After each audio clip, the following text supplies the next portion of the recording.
মানালির পুকুরের কাছেই একটা ছোট্ট গ্রাম ছিল, যার নাম ছিল মুস্কানপুর, যা চারদিক থেকে সমুদ্রে ঘেরা ছিল। তার সাথেই সেখানে বড় বড় বাগান, লম্বা রাস্তা এবং ওখানকার লোকেরাও খুবই ভালো ছিল। এই সবুজ খুব সুন্দর লাগতো। এটা আমার গ্রামেরই তো অলৌকিক ঘটনা। মুস্কানপুর গ্রামটি ছোট্ট ছিল, তাই এখানে কর্মসংস্থানের উপায়ও কম ছিল। মানুষ ছোটখাটো চাকরি করে জীবনযাপন করত, কিন্তু তাতেই খুশি থাকত। কিন্তু একদিন পুরো দেশে অর্থনৈতিক মন্দা আসে, যার কারণে অনেকেরই কাজ বন্ধ হয়ে যায়, চাকরিও চলে যায়। গ্রামের মানুষ খুব বিপর্যস্ত হয়ে পড়ে। হে ঈশ্বর, এটা আপনি কেমন দিন দেখালেন! আমাদের এই হাসি খুশি গ্রাম হঠাৎ করে নিঃস্ব হয়ে গেছে। সবার হাত থেকে কাজ কেড়ে নেওয়া হয়েছে। সূর্যের বাবার খুব মন খারাপ। সূর্যের কলেজের ফি আমরা কি করে দেব? একমাত্র আপনি আমাদের গ্রামকে বাঁচাতে পারেন ভগবান। আপনার চরণে হাত জোড় করছি। বিচারী কুন্তি, এই আকস্মিক মন্দার কারণে পুরো গ্রামের অবস্থা খারাপ হয়ে গেছিল, যার প্রভাব পড়ছিল সবার ওপর। আরে সূর্য, কি হয়েছে? তুই এত চুপ করে আছিস কেন? কিছু না বন্ধুরা, বাস এমনিতেই। আরে আমাদের কাছ থেকে কে লুকাচ্ছিস বলতো? আরে সেরকম কিছু না রে। তাহলে কি ব্যাপার? কালকে মাকে ভগবানের কাছে কাঁদতে শুনেছিলাম আমি। খুব চিন্তিত রয়েছে মা। বাবা চাকরি চলে গেছে, নতুন চাকরি পাচ্ছেও না, তাই মা খুব চিন্তায় রয়েছে এখন। তা তুই ঠিকই বলেছিস, বাড়ির খরচ, তার উপর আমাদের এই পড়াশোনারও খরচ রয়েছে। এই অর্থনৈতিক মন্দা শুধু আমাদের বাড়িকেই নয়, গোটা গ্রামকে নাড়িয়ে দিয়েছে। সবাই যেভাবে সেভাবে বেঁচে আছে। এটাই তো, এইসব কিছু আমি সহ্য করতে পারি না। আমার মনে হয় আমাদের কিছু করা উচিত, যাতে নিজেদের পরিবারকে সাহায্য করতে পারি, আর তার সাথে আমাদের গ্রামও আবার আগের মতো ভালো খুশিতে ভরে উঠবে। কি বলো বন্ধুরা তোমরা? হ্যাঁ সূর্য, কথাটা তো ঠিক বলেছিস।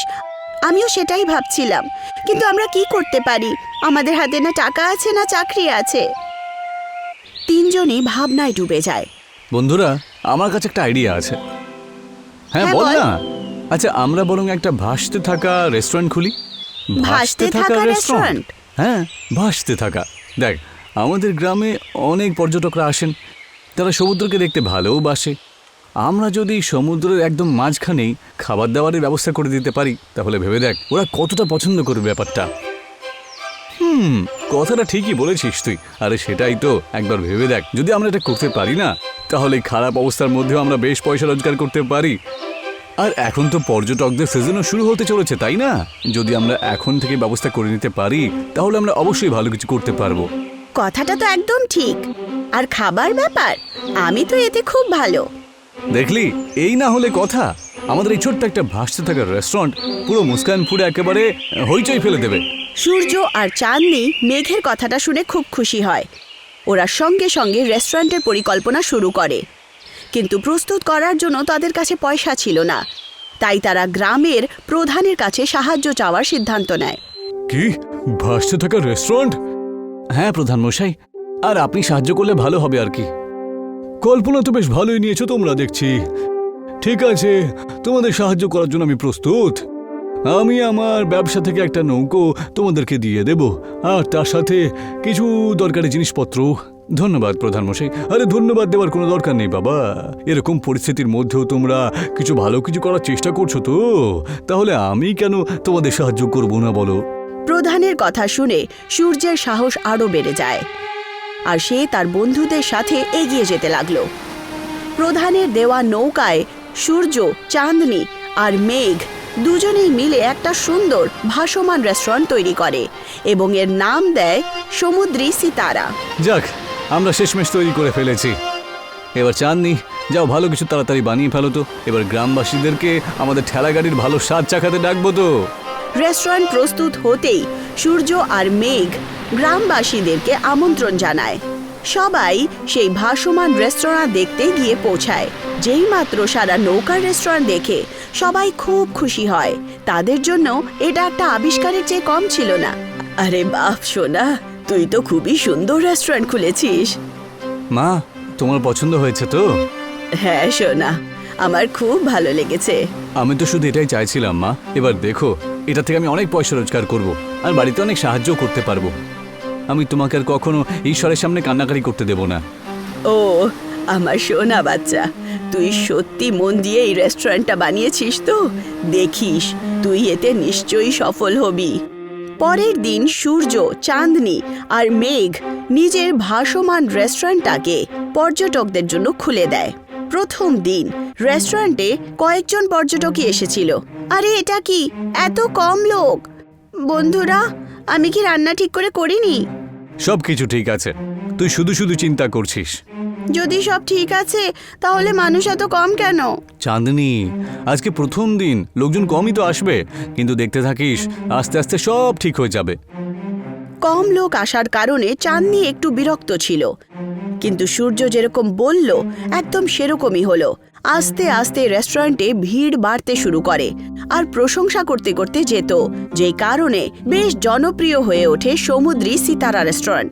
লোকেরা দূর দূর থেকে এখানকার খাবার খেতে আসতো। আরে বাহ, এটা দুর্দান্ত! লোকেরা আমাদের রেস্টুরেন্ট এবং এখানকার খাবার পছন্দ করতে শুরু করেছে। দেখলি তো, আমি বলেছিলাম না এইভাবেই হতে থাকবে। তুই শুধু শুধু চিন্তা করছিলিস। বাহ ভাই বাহ! অবশেষে সূর্য, চাঁদনি আর মেঘ খুব খুশি হলো। এখন তারা তাদের পরিবারকে সাহায্য করতে পারবে এবং তারা তাদের গ্রামকেও সমৃদ্ধ করে তুলেছে। এই রেস্টুরেন্ট শুধু পর্যটকদের আকৃষ্ট করেনি, গ্রামের মানুষদেরকেও কর্মস্থানও দিয়েছে। গ্রামের মানুষ এখন ধীরে ধীরে সমৃদ্ধ হয়ে উঠছিল। শেষমেশ আমরা করে দেখালাম। গ্রামের লোকজন কত খুশি, তাই না? আর আমাদের পরিবারও বটে।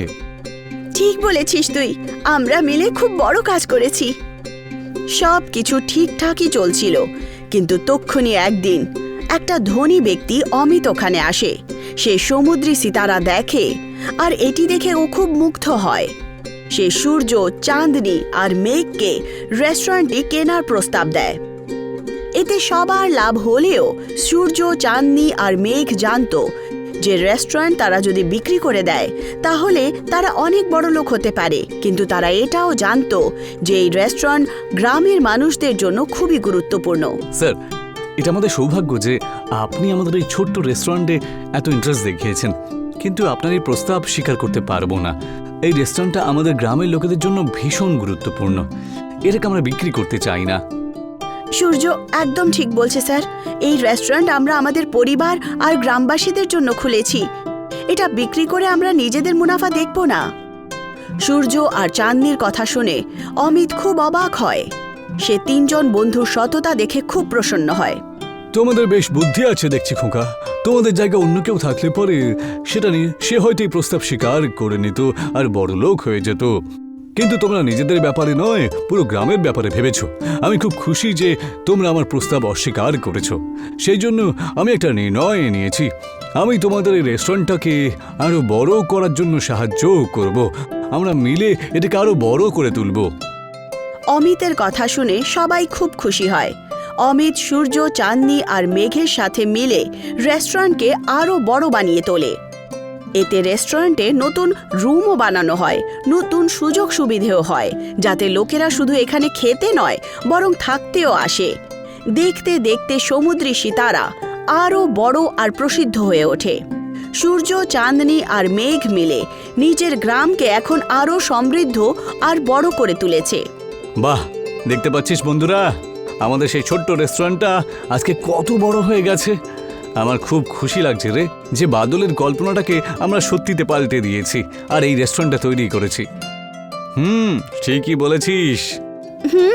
একদম ঠিক। শিক্ষা, এই কাহিনী আমাদেরকে শেখায় যে আমরা যদি সবাই একসাথে কাজ করি তবে আমরা সব কিছু করতে পারবো। এটি আমাদের এটাও শিক্ষা দেয় যে আমাদের সব সময় অন্যদের সাহায্য করা উচিত আর কখনোই আমাদের স্বপ্নগুলো ছেড়ে দেওয়া উচিত না।